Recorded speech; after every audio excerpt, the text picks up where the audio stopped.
Hello, my friends. My name is Jackson, and you're listening to a middle schooler attempt to tell you why we can't leave the solar system that our godforsaken rock of a home resides in. Imagine that you're going out of state for vacation. Chances are that you will most likely drive to the airport, board an airplane, and go to your destination maybe 1,000 miles away. If you are a law-abiding citizen, you will be traveling at around 70 miles per hour on the drive to the airport. This speed, however, is slim in comparison to the speed of your airplane, which will most likely have a cruising speed of around 560 miles per hour. You will reach a destination that may have taken weeks, even months, for early American explorers to reach in the matter of a few hours. Your jet, however, is slow and fat compared to the F-16 jet fighter, which has a max speed of 1,500 miles per hour. This, of course, is still a minuscule speed when put up against the fastest manned vehicle speed ever achieved, 24,791 miles per hour, which was achieved during the re-entry of the Apollo 10 mission. This speed is still small compared to the average speed of the Voyager 1 probe, which is currently moving at 38,000 miles per hour through interstellar space.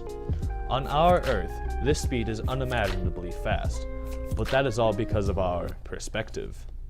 The distance between New York and Los Angeles is 2,451 miles per hour and is a 41-hour drive, but the distance from our sun to the closest star is 4 light years. That means it takes 4 years for light to travel from us to that star and vice versa. This distance is tiny compared to the width of our galaxy. Most estimates put this distance at 80,000 light years. The Milky Way is one galaxy out of trillions, many of which are significantly bigger than ours. The space between these galaxies is commonly bigger than the galaxies themselves.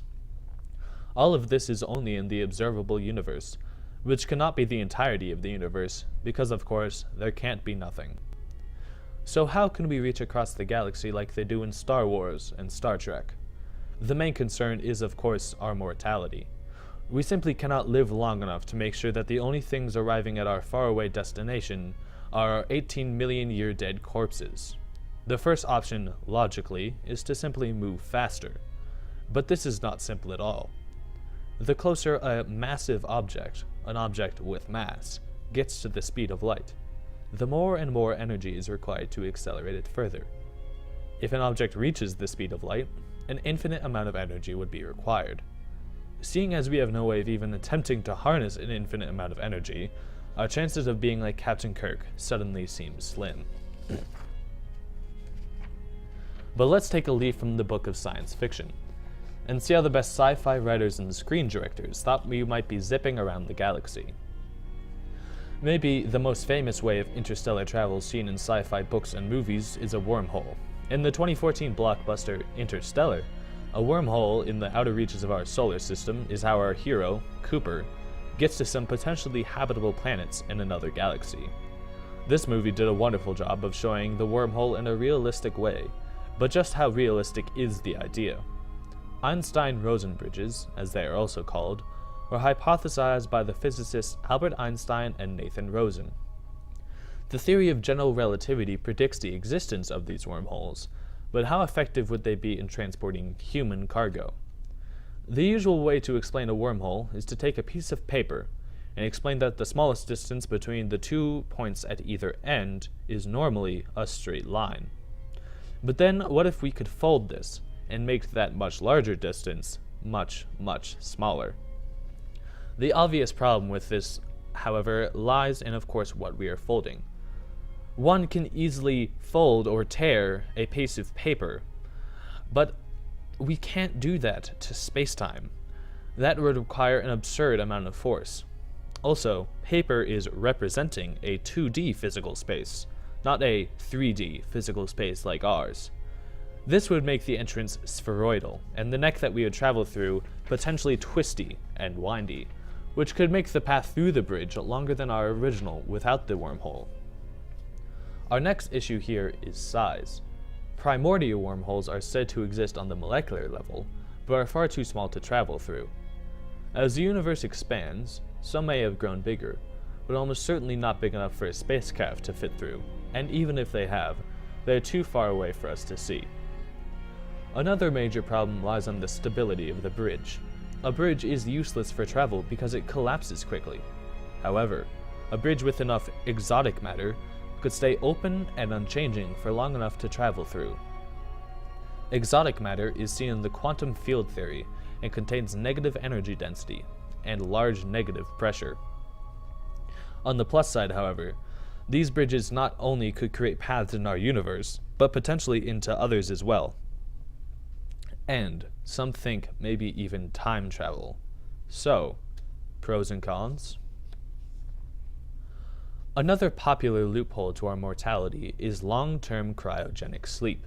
While this is an ever-expanding field here on Earth, people who have been cryogenically frozen up to date are already dead, and are frozen in the hopes that one day, maybe technology will be able to wake them up and cure them of their various diseases. When people think about this as a solution for space travel, they tend to forget just how long a journey would take. If we are traveling just a few stars over, the technology for the safe freezing of the astronauts would have to work flawlessly for thousands, potentially even millions of years. To put it in perspective, these chambers would have to work longer than the human species has been on Earth. They would have to have zero margin for error, as well as the ship they are traveling on.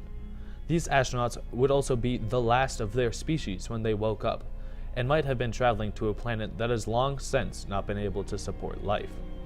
Again, the margin for error in every aspect of this plan would have to be absolutely nothing, and this would most likely be an absolute last-ditch effort to save our species. In Star Trek and Star Wars, we see warp drives, which allow our heroes and the villains to move through space at speeds sometimes much higher than the speeds of light. Einstein's theory of special relativity states that energy and mass are interchangeable, so no object can move faster than a photon, the speed of light, when it weighs more than a photon. As photons have no mass, an object with mass would have to have an infinite amount of kinetic energy to even reach the speed of light. But what if instead of increasing the amount of kinetic energy, we warp space to move an object? This does sound crazy, but in 1994, a physicist by the name of Miguel Alcubierre created a theory that quite resembled a warp drive, that could push us past the light speed barrier, but it required far too much negative energy or mass. It has been theorized that changing some of the dimensions of the drive would make it require less negative energy, and NASA has done some preliminary research into this idea. So is this the way we explore interstellar space? Until we can actually develop this technology, it remains a dream. The truth is, it is almost certain that we will not be reaching across the stars, even in my lifetime. But like they say, space is the final frontier, and I truly believe it is our final destination. As Professor Brandt from Interstellar says, we are not meant to save the world, we are meant to leave it. Unlike every other species on this planet, while we were born on this planet, we are not destined to die here. With the Orion missions to Mars becoming a reality, we have the ability to finally step foot on another planet. The most important phase of human history is close approaching. It is more important now than ever to find a way to finally explore the universe, just as my parents' generation watched on their TVs on Saturday mornings.